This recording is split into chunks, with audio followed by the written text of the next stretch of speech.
Coming up on this episode of Nintendo Cartridge Society, we're talking about 2 directs, so it's pretty much the perfect show. It's dangerous to go alone, so the Nintendo Cartridge Society goes with you.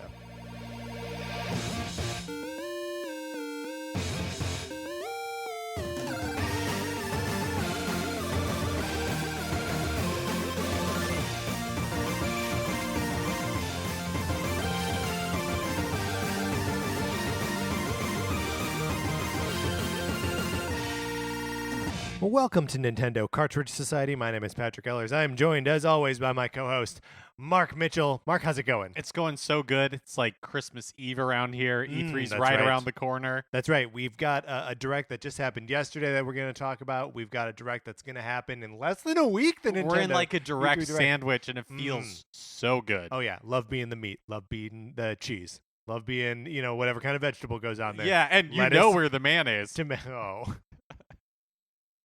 That didn't make me feel good about what we're doing. You know what and else? there's too much of us, and like Yeah. if you smoosh those directs together a little bit, we're just gonna We're going to ooze out. ooze out everywhere. Ugh, this show. My- what happened, Mark? We were so good for so long. Yeah, and now we are just too much mayo on the plate that's spilled out of your sandwich.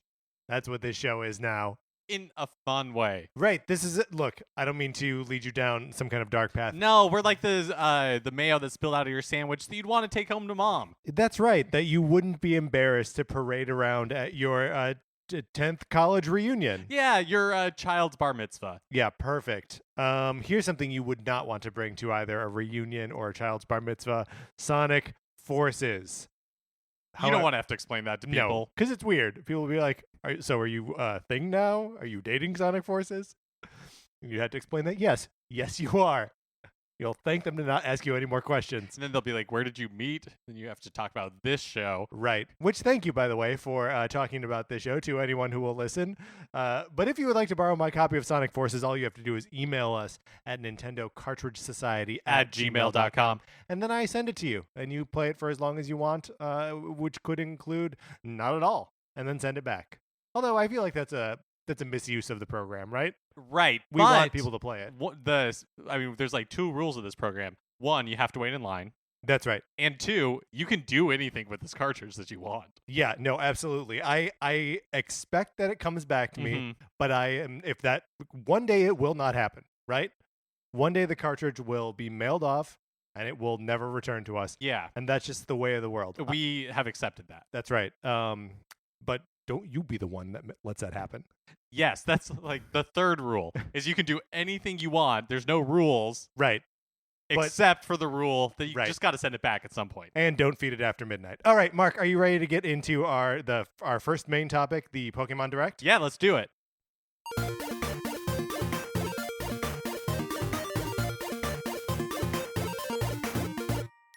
Wednesday morning, 6 a.m. I feel like I'm on an episode of Hee Haw. Famously, Hee-Haw was at 6 o'clock in the morning on the West and Coast. they talked about it all the time. It's a feature of the show. If you were a country-themed sketch comedy variety show and your time slot was 6 a.m., of course you would always talk about it. It's the craziest part of that concept.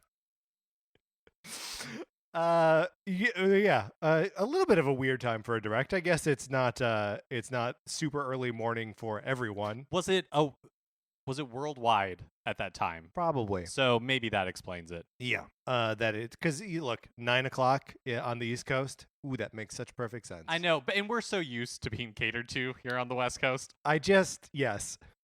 Where we're like, why was this not 9 a.m. Pacific time? What happened? It would have been more convenient. This is I was not able to get myself out of bed to watch this one live. But I think that's okay.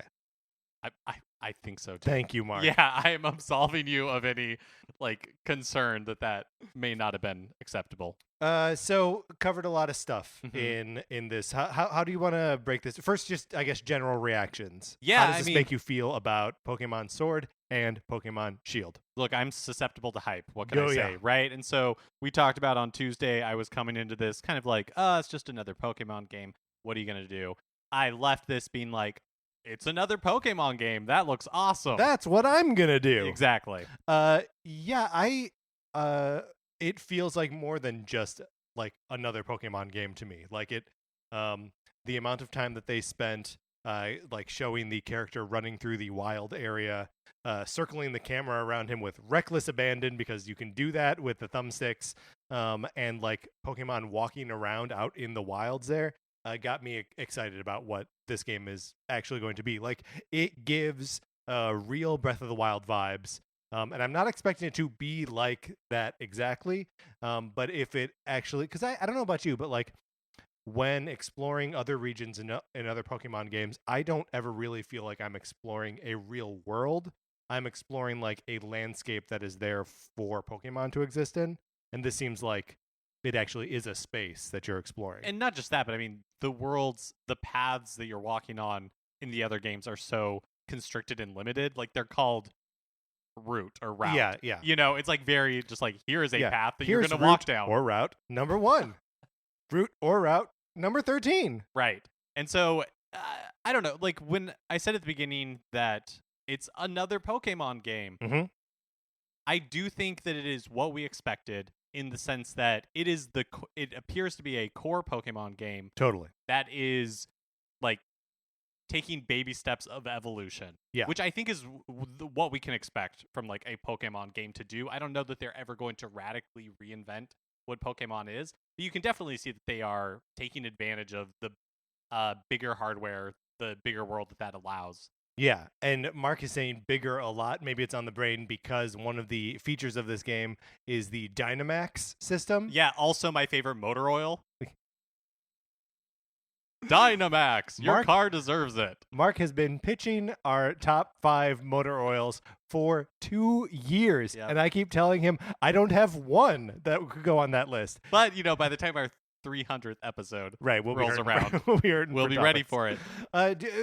So that makes a Pokemon big. Do you want to address this thing in order, or how do you want to go about talking about what we got here? Let's do it in order to make sure that we hit like all the important points. Okay.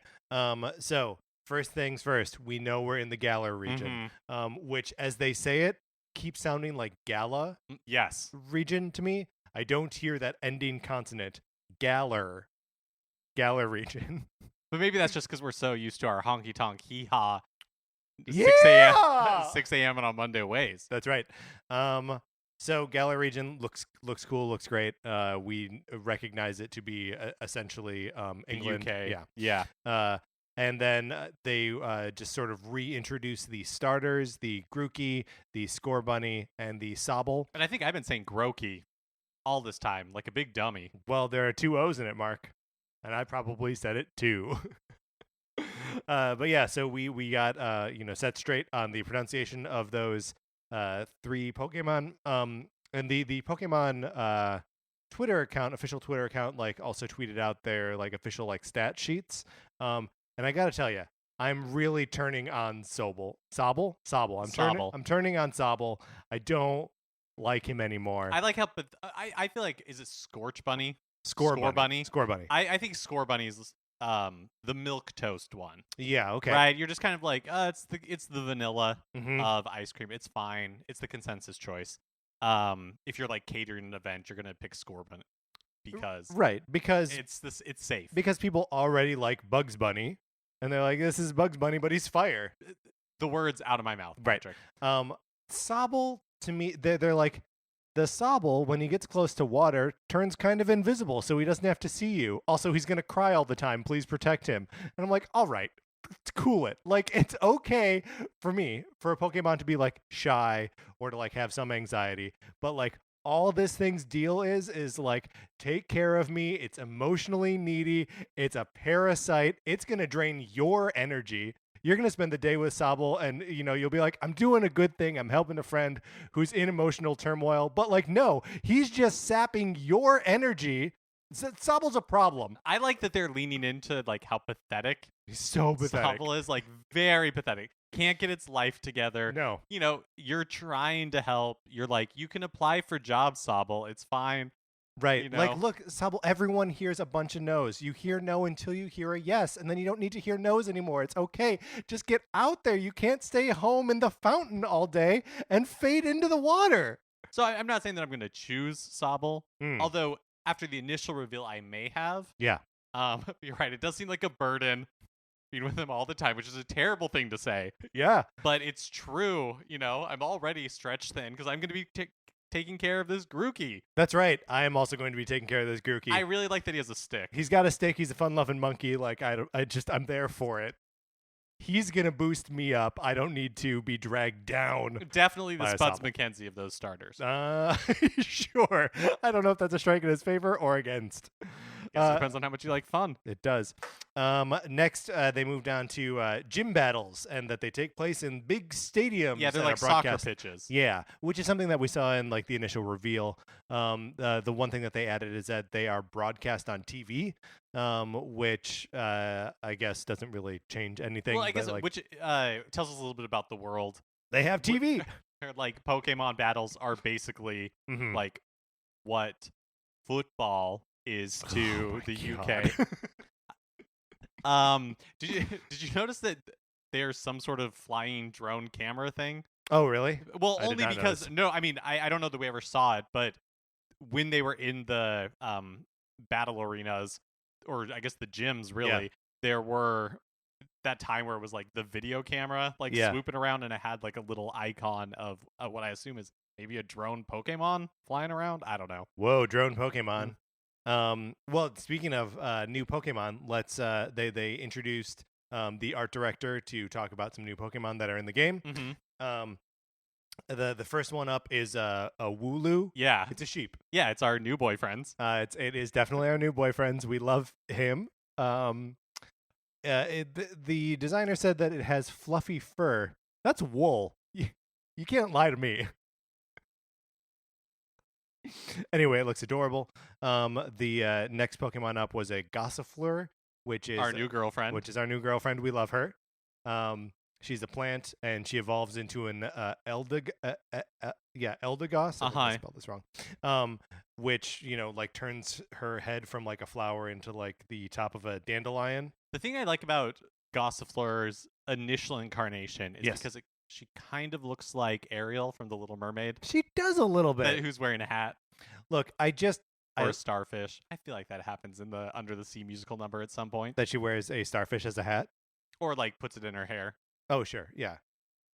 If she does that, and actually now I'm also thinking about her clamshell bra, because she could like talk to starfish or like a clam, right? Yeah.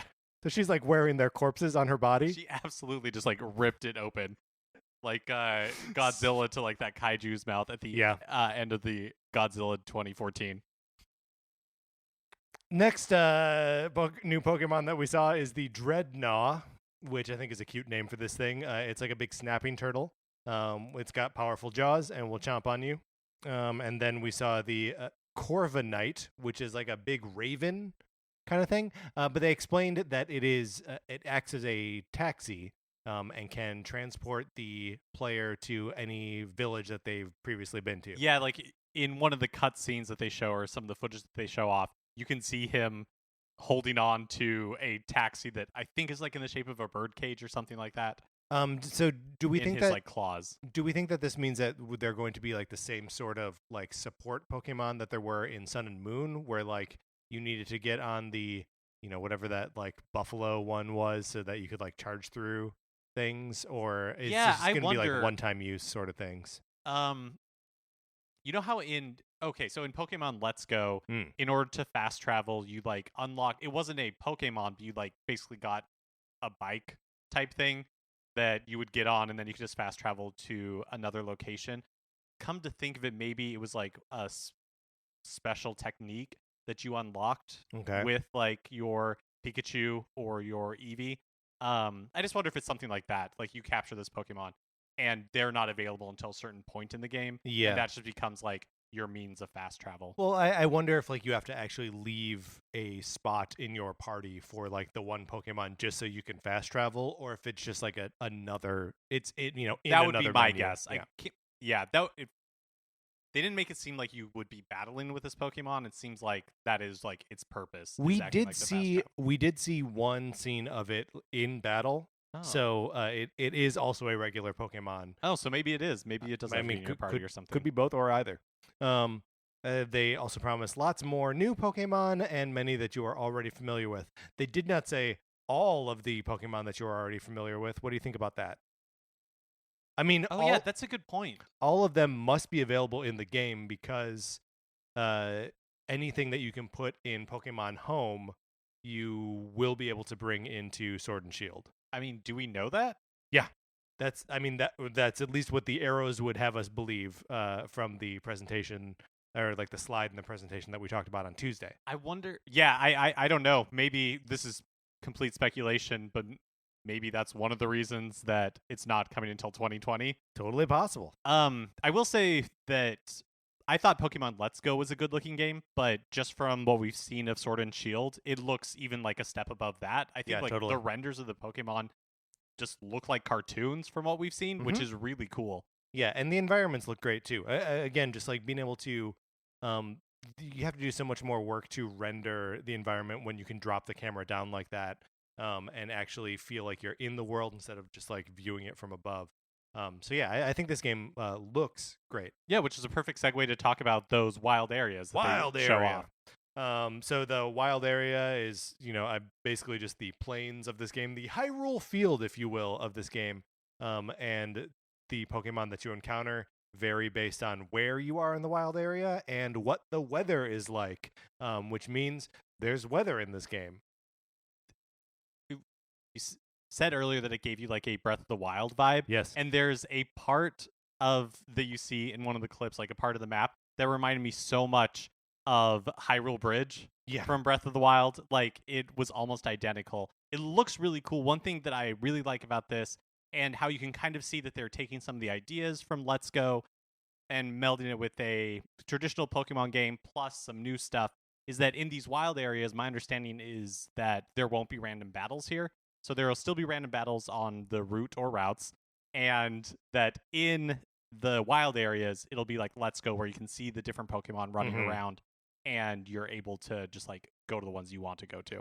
There also was a point in this trailer where like a trainer gets close to a grassy area and like whistles, and some Pokemon like come out of the grass. So like I think there are a lot of encountering Pokemon mechanics that have not really been explained or explored, but yeah, it totally does look like just as you're running around the map, you will, or like the wild area especially, you will see them just like hanging out, which is super cool.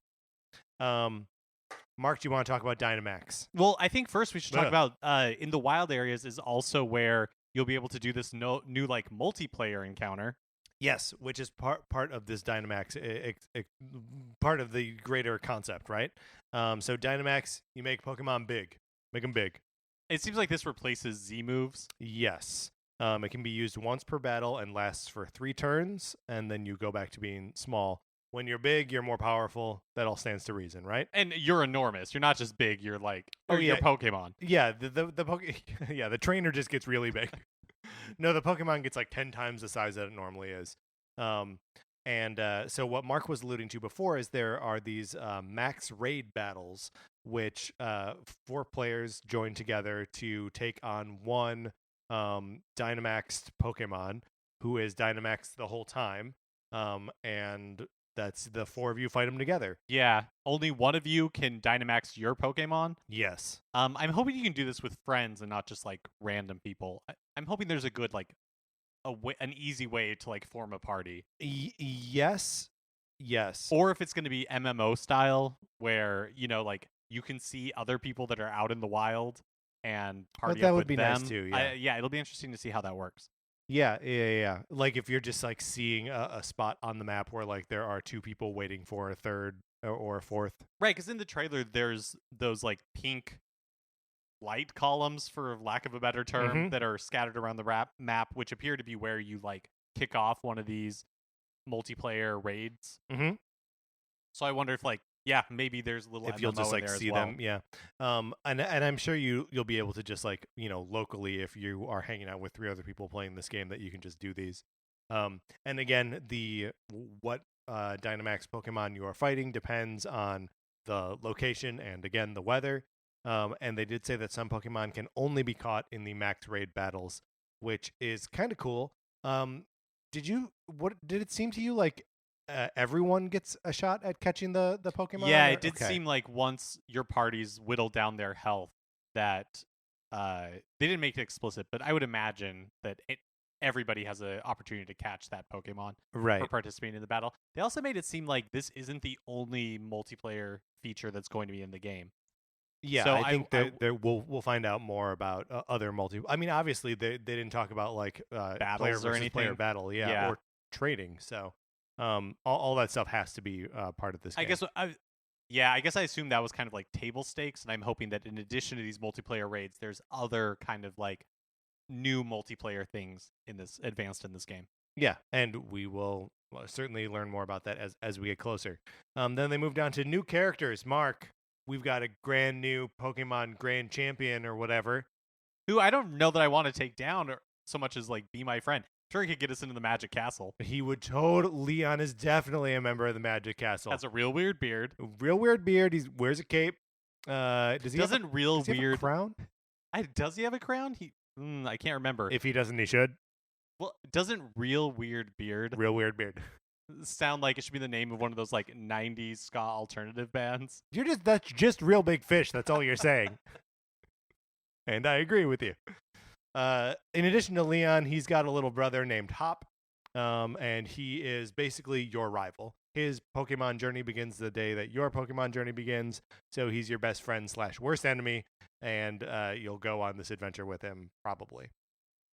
Then we meet Professor Magnolia, who researches Dynamax Pokemon, which is always what the professor does in these games. And she's totally just Professor McGonagall from Harry Potter. Totally. And she's got hot assistant Sonia, who I don't know if you've seen, but the internet is already crazy. Internet already loves her. Absolutely. Which, legit, she's lovable. And then lastly, we meet Milo, the last of the new characters. He is the plant gym leader. And I don't think any of these characters have noses, but Milo has freckles where a nose should be. It was very conspicuous on his face that he had no nose. Yes. And I've watched this thing 2 times today, and both times I thought, wait a minute, does he not have a nose? Do the rest of these characters have noses? And then I didn't go back to check. But he very conspicuously does not have a nose. And it's weird. It is, yeah. But then we see the legendary Pokemon. We sure did. And their names are Zacian, which is the wolf with a sword in its mouth, and Zamazenta, which is the wolf whose like face is a shield. I love this because it's so stupid. So dumb. Lots of questions. Yeah. Mainly just one. Can the sword dog put the sword down? Absolutely not. Because if he does, then he's just a dog. So I love that part. Because even in the little bit of the cutscene that we saw so little of it that they actually like showed it twice. Yeah, basically, because they had to show it and then talk over it again. But you can see the sword, like, he's holding it in his teeth, but not like tightly. So it's like wobbling in there a little bit. Yeah. So I'm just wondering, how is it connected? Is it connected to the teeth? I mean, maybe it's one of those. Maybe they're not really teeth. Maybe it just looks like teeth. Oh, interesting. They're like little hands holding onto a sword. Yeah, exactly. I mean, maybe it's just like the Charmander's like fire on his tail. That like if the fire goes out, he dies. If the sword is removed. Yes, it's like a bad Sword in the Stone thing where like if you remove this sword from the wolf's mouth, it kills the wolf and the sword because it's part of its body. Shield wolf. Yeah, that seems fine to me. It's like a main almost. Oh yeah, okay, sure. You know, like I can see the utility. Yeah. Which of these? The game they went out on a release date, which is November 15th, and there is also a double pack available for no discount. It costs you $120 to get the double pack with both games. Mark, what are you thinking here in terms of only knowing that the Sword Dog is in one, Shield Dog is in the other? I just think Sword Dog is so silly. Yeah. That I I'm leaning towards Sword Dog. So I'm also leaning towards Sword Dog, but I feel like between us, one of us has to do the other one. One of us has to do Shield, especially because it sounds like we're both going to pick the Grookey. Unless we're going to have identical experiences of this game. Which would be fun. Okay. Right. That's fine. But also, maybe we'll find something that we do $1 million bet on. And the loser of the $1 million bet, in addition to having to pay the winner $1 million, which is obviously a very serious part of $1 million bet, also has to pick up Pokemon Shield. And well, that's the real humiliation right there. It gets worse. Your starter is no. Yeah. All right. Those are stakes, Mark. This is a good show. This show that we originally said was mayonnaise is now a good show. Anything else you want to add before we move on to discussing the next direct that hasn't even happened yet? No, it's weird. Like, there's a lot of cool things shown off here, but I didn't feel like there was anything nothing earth-shattering. Yeah, not in a bad way, but you're just like, yep, that's a Pokemon game that I'm now excited for. Yeah, it's worth pointing out that there are still a ton of months between now and when this game comes out. No surprises really on the release date, but it is in some ways a surprise that it's not delayed. It's just nice to know that these trains are running on time, and we'll see this Pokemon game this year like they promised. Yeah, and I wouldn't be surprised if at Nintendo Treehouse that after the direct, like if Sword and Shield are shown off in some capacity. No, definitely. How many Pokemon do you think are going to be in this game? What are we up to now? Like 817, something like that? Yeah, probably. I think they're just going to have all of them. Yeah. I think you kind of have to. I mean, like you pointed out with Bank. Yeah. Home. Yes. With Home, I think you just have to support all of them at this point. I'm hoping for an even 1,000. Get up to 1K. That's a lot of pressure on that 1,000th Pokemon. That's like a Jubilee celebration. That's true. Maybe that one is just called Pokemon. That's like the one they've been building up to this whole time. And the series ends. Yes. All right, Mark, let's get into our predictions for next week.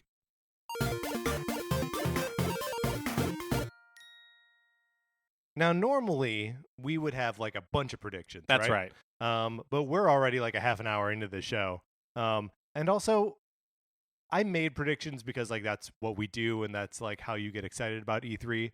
But I almost legitimately don't know what to expect from this thing. Yeah, I have no idea. In years past, we've had that singular game. Yes. That they're like, we're going to blow out this game that's coming at the end of the year. Our entire booth is basically going to revolve around this game. Right. Last year was just like 45 minutes on Smash Brothers. Right. And so like what could it, I don't know if this falls under any of your predictions, but what could that possibly be this year? Animal Crossing? That feels weird. I mean, Animal Crossing is big for them, but I don't think it's that big. Yeah. I don't think it's big enough. Because it's not just like the thing that they blow out in E3. It's like the whole theme of their booth, which is a huge space in the LA Convention Center that has just like a lot of swag and a lot of stuff. And so when it's New Donk City or when it's Hyrule or even when it's like all of these Smash things, like it's a lot of space filled up with a lot of stuff. I mean, the first year that I went to E3, it was not like that. It was just a bunch of different experiences. They were showing off Mario Maker, so there was like a really cool photo opportunity. But also there was just like a couple of kiosks where you could play Star Fox Zero and stuff like that. So I think we're going to see more of that again because Nintendo has such a stacked holiday, theoretically. Yeah. Or the stacked rest of the year, really. Yeah, because, I mean, we said Animal Crossing, but also, like, Luigi's Mansion is in there, like, just for sure of things that we know about for sure. And then there are a lot of things that we suspect, and I think that's probably where our predictions start. So, Mark, would you like to go first, or would you like to go second? I will choose to go first. Okay, very good. I'm going to say Mario Kart. Okay, my predictions are pretty down to earth. Great. For the most part. Great. Mario Kart 8 DLC. Oh. I think it is time. I think it makes sense. Mm-hmm. I don't really think a Mario Kart 9 or like a next generation Mario Kart, I don't think we need it. Yeah. I don't think they need it, right? Mario Kart 8 Deluxe continues to sell amazingly well. It launched at the beginning of the generation. As more people pick up Switches, they're going to pick up Mario Kart. Mm-hmm. But I think, as we've seen, like, Nintendo has continued to support for games, and because there's such a long tail on these sort of things, if they release a DLC or even turned it into a service, I think it would do gangbusters for them. How much like DLC for Mario Kart 8 Deluxe do you think they would have to put out to make it because if they were to do that, it would have to be in like a big way, right? It couldn't be just like, here's one circuit. No, but I think you could get away with doing basically what they did previously. Yeah, 2 circuits and like another cart and character. Yeah. Like, I think if you did that, that would be enough for $20 or $25. Yeah. Yeah, that would be cool. And I'd like to see them not drop it all at once, like do a little bit now and a little bit later. Yeah, and also just as another way to tempt people over to the Nintendo Switch Online. It would also be nice to see them support Mario Kart Online more, like in more specific ways where you can easily matchmake with friends and like set parameters and maybe even chat natively, and it would be great. And I think it would be cool if they did, like, you have 2 more circuits, but then you also do some multiplayer stuff, like some battle mode, and bring back retro tracks, like with the retro design and everything. Like if you did Block Fort from Nintendo 64, well, I think people would lose their minds. Everyone loves that Block Fort.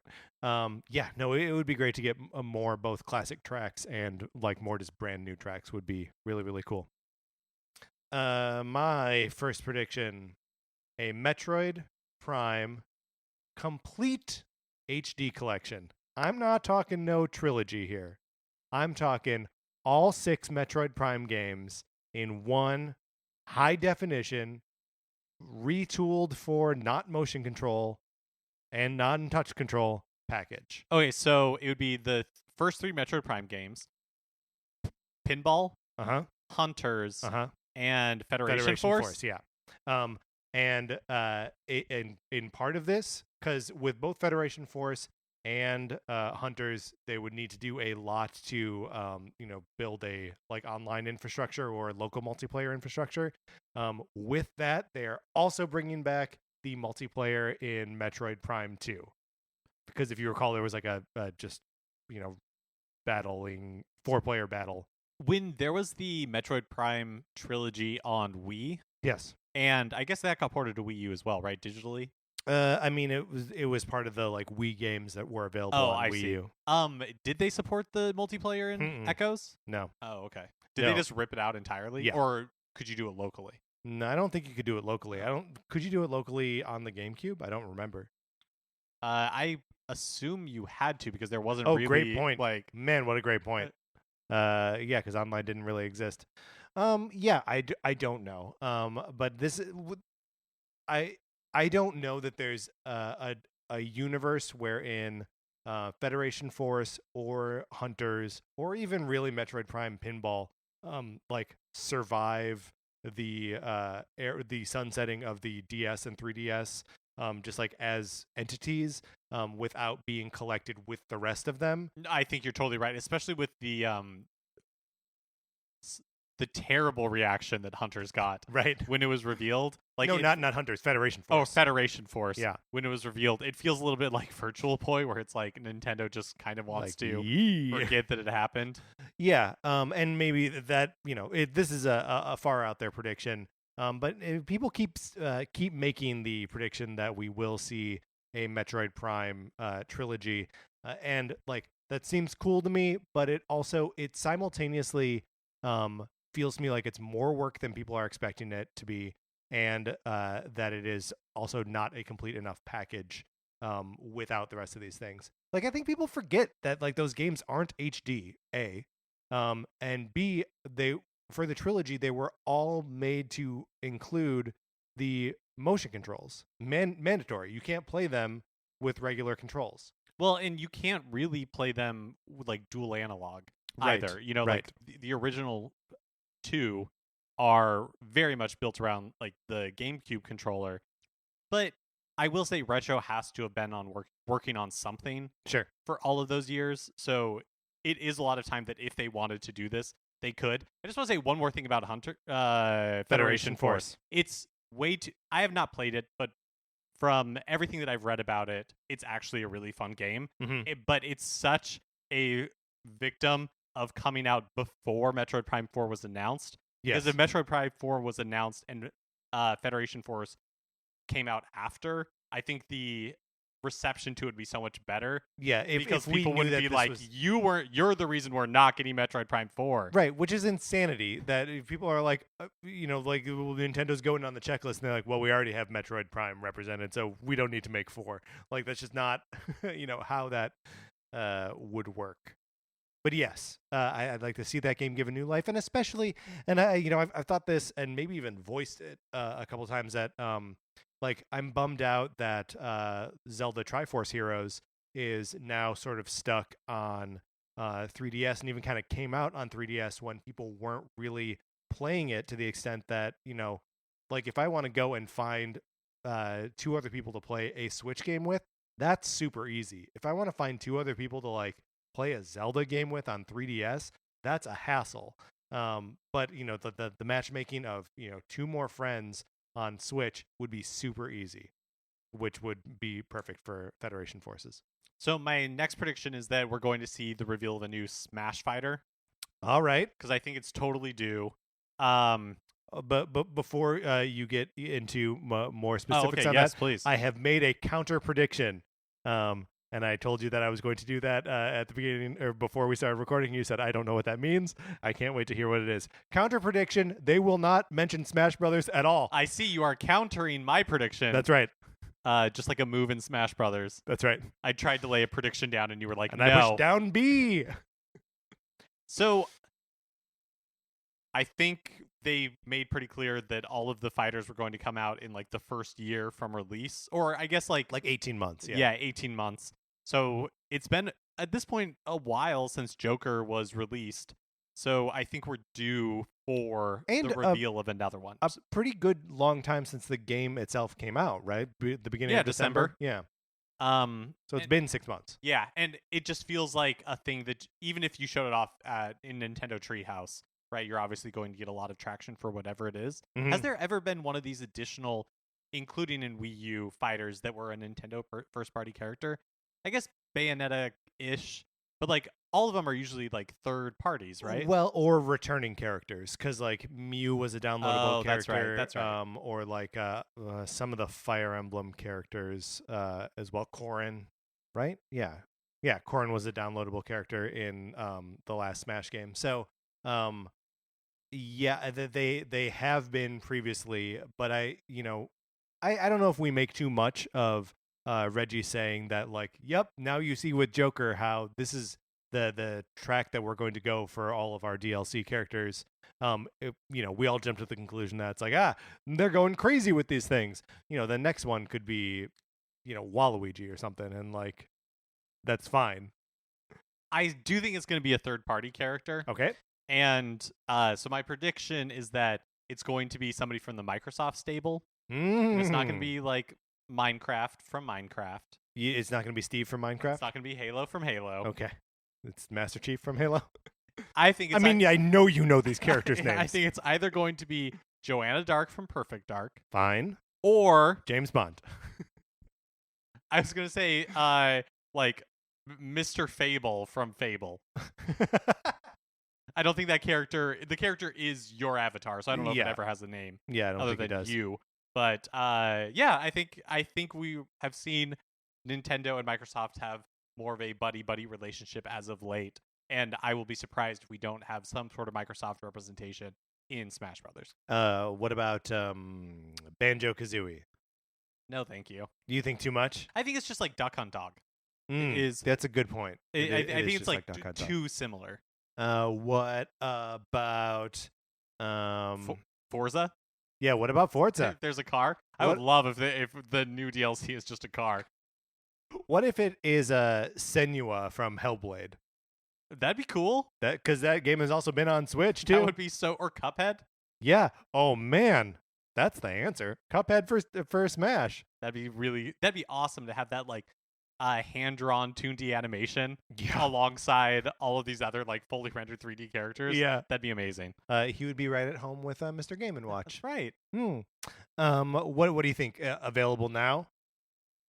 Whoa, that would be crazy. right? Would it No, blow your mind? I don't think so. But think, that would like, be so cool. Available in like 4 months. Right, yeah, exactly.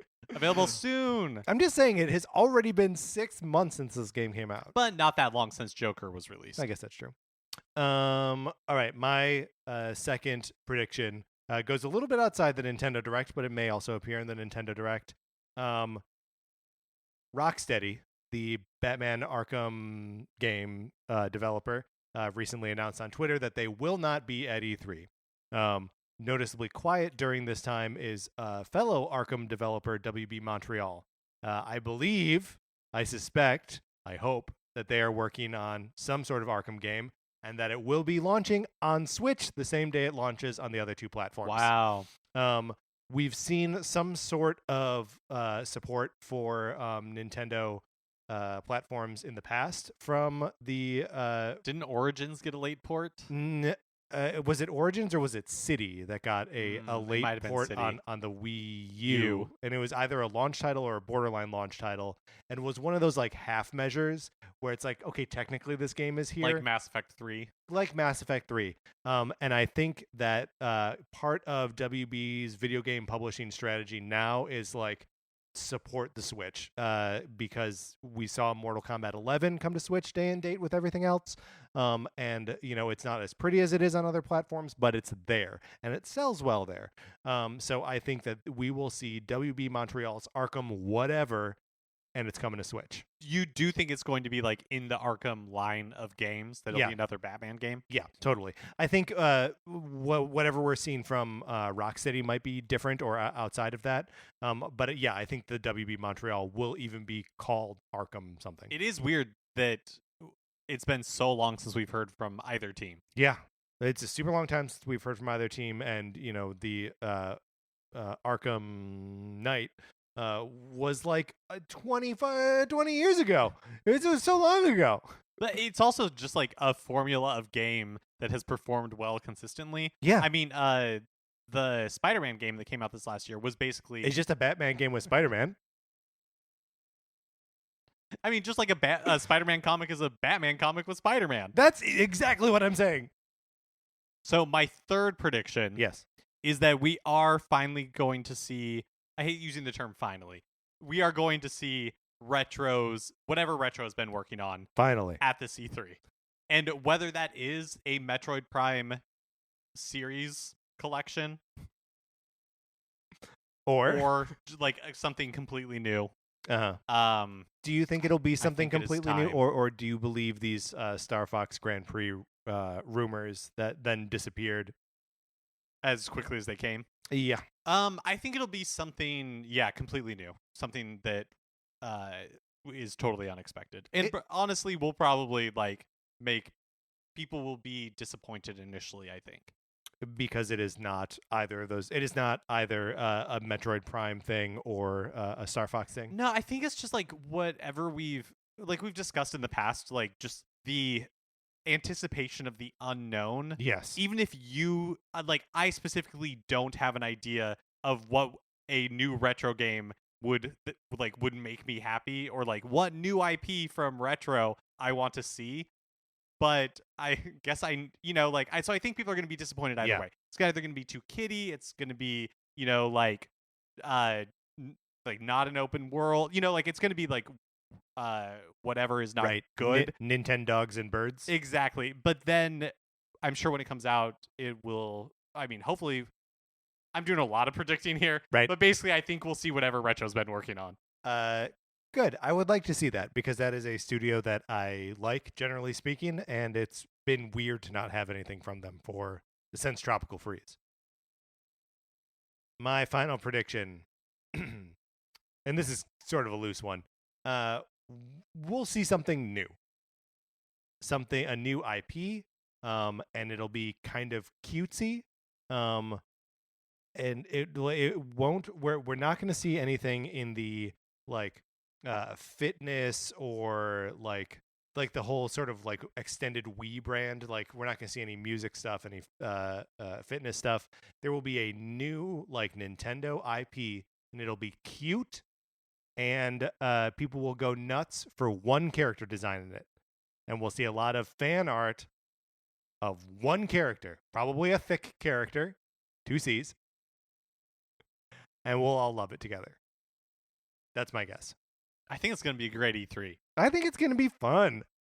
And we, of course, will be there next week at the conference. Like we mentioned on our Tuesday episode, our schedule is going to be a little bit different next week, at least on Tuesday. Yeah. Normally, the show is up at 12 a.m. Pacific time, just 6 hours before before Hee Haw airs. But next week, we're going to wait until Nintendo's E3 Direct, and then we'll be, right after the show, we'll be recording our reactions to it. So we anticipate our show will go up about 11 or 12 Pacific time. Right.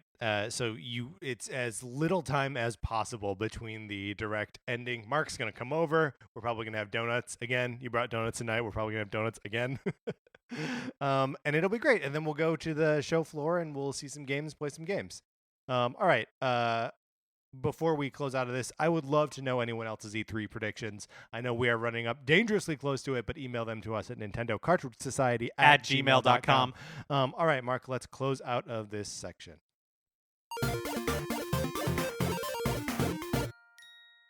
Okay, that's going to do it for this episode of Nintendo Cartridge Society. Remember, please rate, review, and subscribe on Apple Podcasts. If you like the episode, please share it on Facebook or Twitter.